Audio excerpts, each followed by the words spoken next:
네, 반갑습니다. 주라사대입니다. 이제 실적 발표 시즌이죠. 주요 기업들의 실적 발표가 꾸준하게 좀 나오고 있는데, 이번에 이제 중요한 실적 발표가 하나 나왔습니다. 네, 바로 SK하이닉스의 실적입니다. 3분기 실적에 대한 기대치가 굉장히 일단 높았어요. 그래서 높아진 기대치를 사실 어느 정도는 충족시켜 줬다라고 볼 수 있을 것 같습니다. 다만, 개인적으로는 이제 이 실적이 살짝 아쉬운 부분도 좀 없지 않아 있다. 이렇게 이제 말씀을 드릴게요. 일단 나온 실적을 구체적으로 한번 확인을 해볼까요? 자, 3분기 영업이익은 11조 3,834억 원입니다.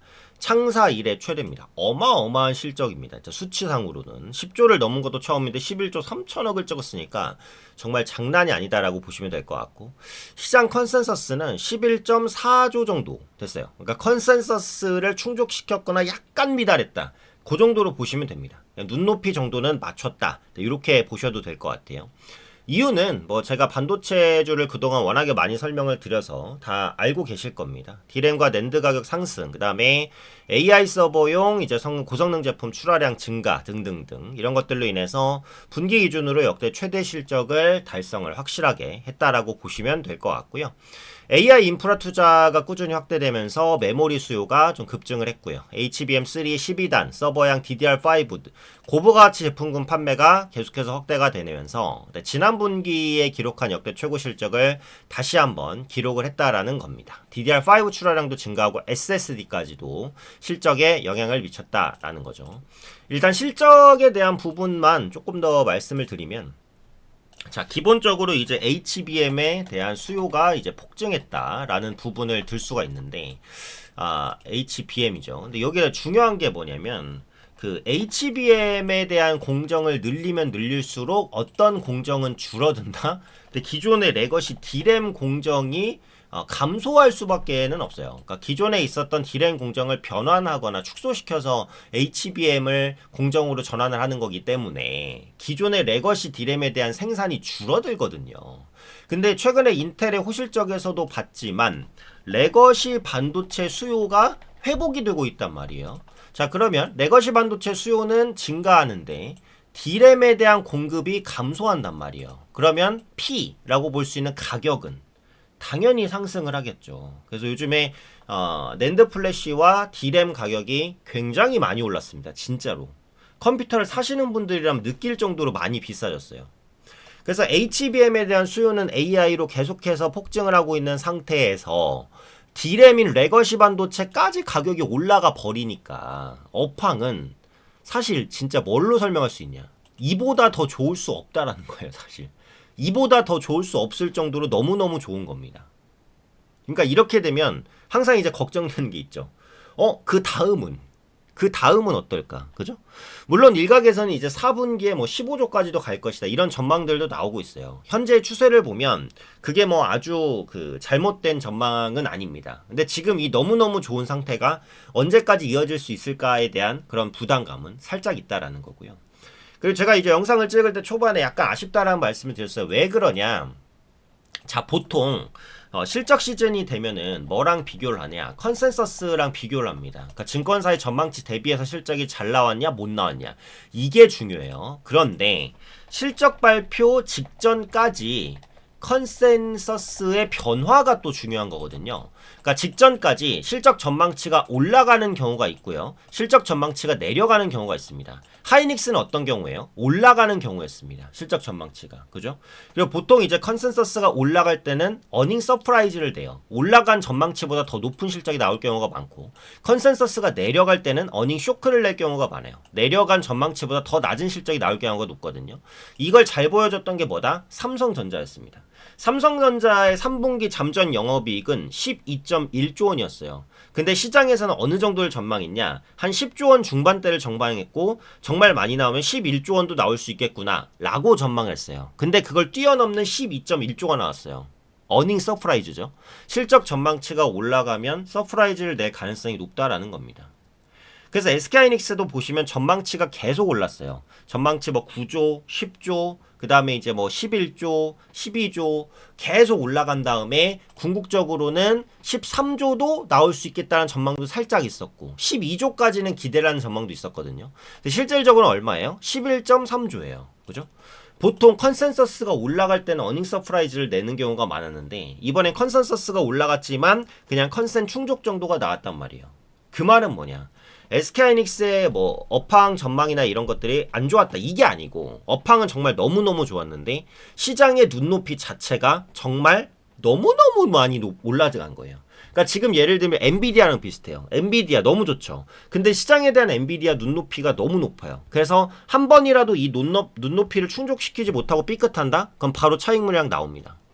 근데 지금 반도체도 마찬가지예요. 눈높이가 너무 높아요. 삼성전자에 대한 눈높이 높죠. SK하이닉스는 훨씬 더 높아요. 왜? 매출이 다 반도체에서 나오니까요. 지금은 반도체 슈퍼사이클이고 삼성전자는 가전도 팔고 그 다음에 뭐예요? 파운드리도 있고 비메모리도 있고 근데 지금 국내에서 좋은 건 메모리니까 그리고 뭐 핸드폰도 있고 그죠? 근데 SK하이닉스는 반도체 몰빵이잖아요. 쉽게 말하면. 그래서 기대감이 정말 너무너무 높습니다. 근데 그 너무너무 높은 기대감을 서프라이즈로 충족은 못 시켰고 그냥 기대치로 충족을 시켰단 말이에요. 이러면 앞으로 이런 높아진 눈높이들을 제대로 충족시킬 수 있을까? 하는 불안감이 생길 수 있다는 거예요. 그래서 그런 부분들을 투자하실 때 염두를 하시고 조금 조심하실 필요는 있다라는 거고요. 물론 밸류로 치면 비싸지 않습니다. 자 볼게요. SK하이닉스의 올해 EPS가 46,000원이 현재 찍혀 있어요. 5만원이라고 치고요. 그러면 현재 PER이 현재 12배가 안 나옵니다. 그죠? 이렇게 미친 성장을 하는 반도체주가 PER이 12배도 안 나와? 네. 그러면 비싸다고 보기 어렵겠죠. 그죠? 근데 문제는 반도체주가 원래 그래요. 국내 메모리 반도체주는 원래 PER 10배 이상을 대부분 못 받았습니다. 항상 그랬어요. 왜 그랬을까요? 왜? 반도체라는 게 실적이 좋을 때는 진짜 미친 듯이 좋거든요.